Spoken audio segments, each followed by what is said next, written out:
Sweet as bro, sweet as bro, everywhere we go it's sweet as bro, singing sweet as bro,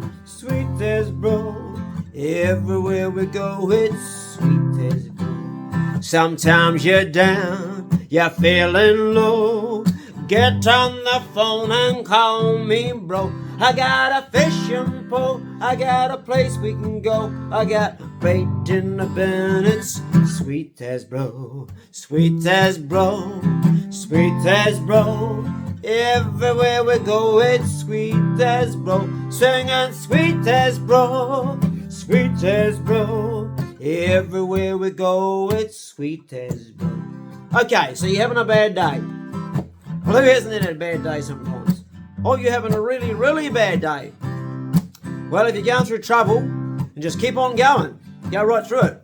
You'll come out the other side very soon, and everything will be sweet as bro, everywhere we go it's sweet as bro, singing sweet as bro, everywhere we go it's sweet as bro. You know, brothers and the occasional sister joining us today. So Winston Churchill, who suffered bipolar disorder, manic depression, he said that. He said, if you're going through a really bad patch, just keep on going and go right through it. The best way to deal with anything is to go right through it.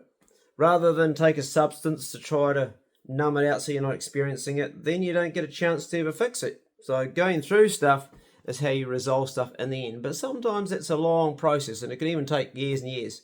So going through shit is the way. And the other thing I'll say is that crises, no matter how bad they sometimes can be, generally end at a point. And from then on, life becomes sweet again.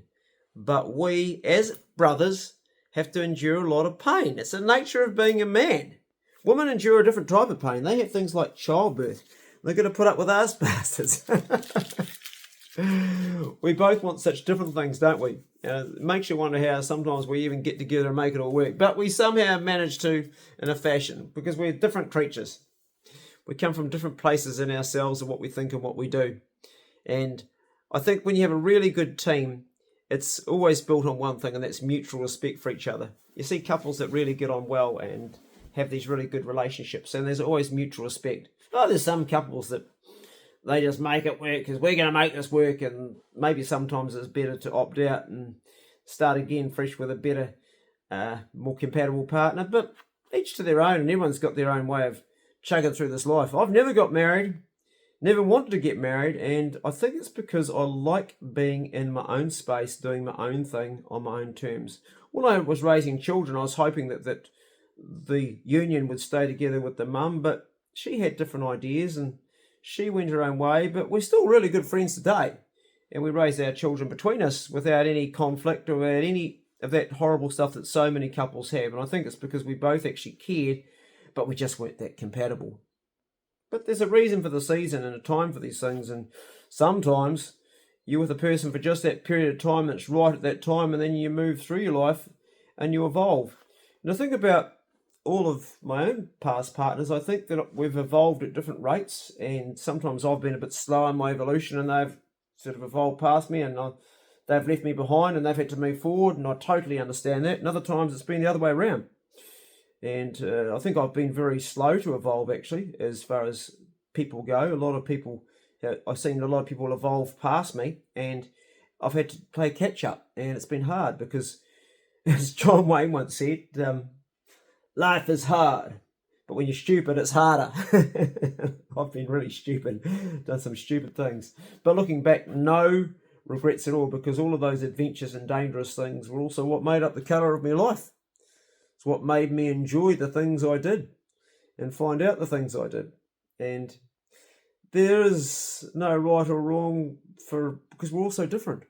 Some people love to spend time in a monastery meditating and find peace. I find peace in going hunting. I find peace in stalking the animal and making the kill. I find peace in that. I know that some people say, well, that's not peaceful, but for me it is, because you're spending hours sitting really quietly.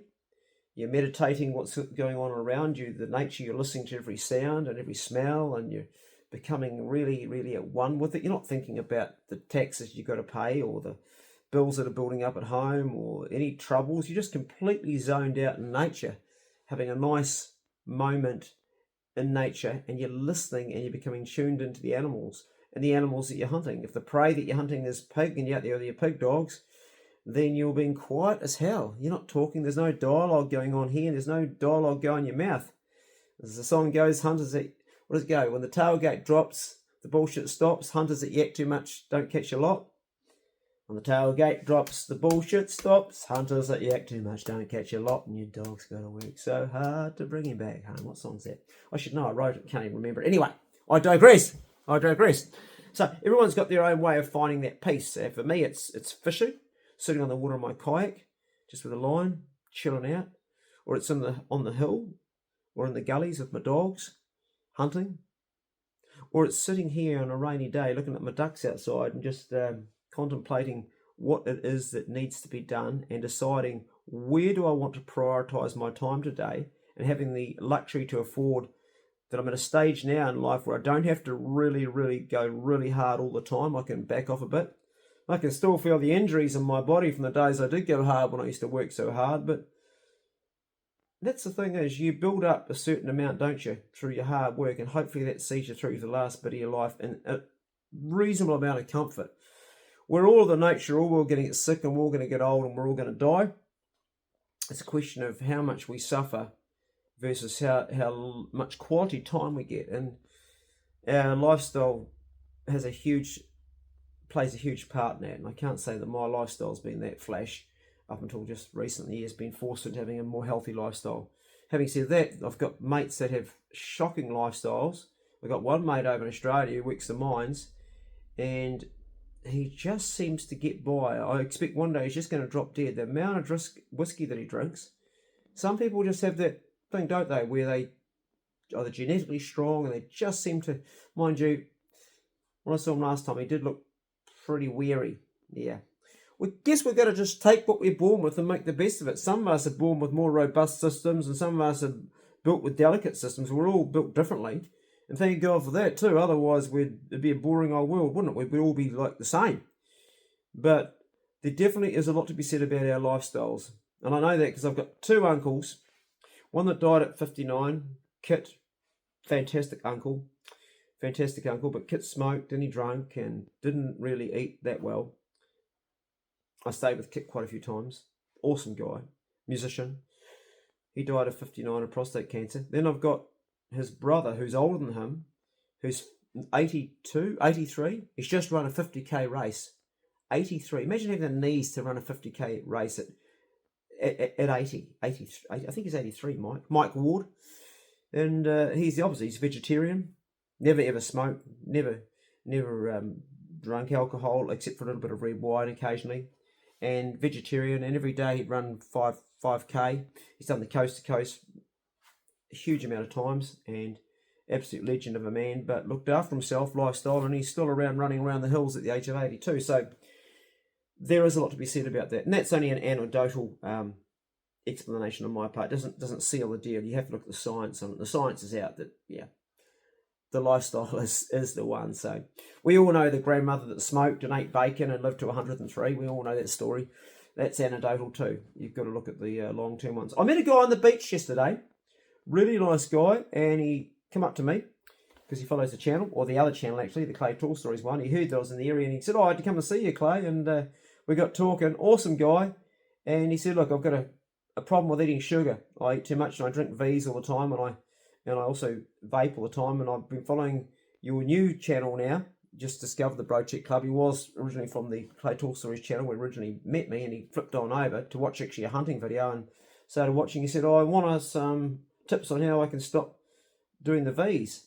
And I said, well, drinking V's is a tough one, bro, because you've got multiple things you're addicted to there. I'm not sure if taurine is in V's, but I know caffeine's in them.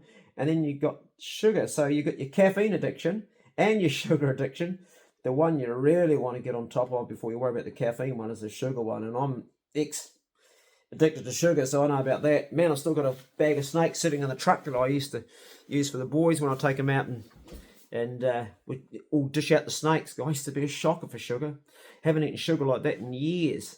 Everyone's got their own addictions, I guess. And I said, bro, it really starts with you understanding that you have a problem and making a decision that you want to fix it. What I say or anybody says really doesn't make a huge amount of difference. It's come from yourself. The fact you've come and you've talked to me about it and you've asked me about it tells me that you're on a journey already. And I think, here's my number. If you need help, I'm happy to send you any of the science behind what I think is good from my experiences, but that's only my experiences. They're not necessarily correct. You'll have to find your own pathway on this. And I really recommend, if you have any addiction problems, NA is really good. That's Narcotics Anonymous, or AA, Alcoholics Anonymous. I don't know if you have to be an alcoholic to belong to that, but if you have an addiction problem, I'm not sure about that one. In fact, you probably do need to be an alcoholic. I'm not sure. Somebody could comment below. Because addiction's addiction, isn't it? Although being an alcoholic is quite different. That's another one to deal with on its own sort of. It has its own problems attached to it, which is complex. Very, very difficult for people that are alcoholic. Very difficult. But I've got one of my closest friends is an alcoholic, and he hasn't had a drink in probably 25, 30 years.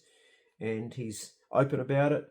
And he's got a company that deals in nutrition, and today he does boxing 3 times a week, and he's really, really strong, and he's my mentor. So yeah, there's people that doesn't matter where you come from, it's where you're going that matters, isn't it? At the end of the day.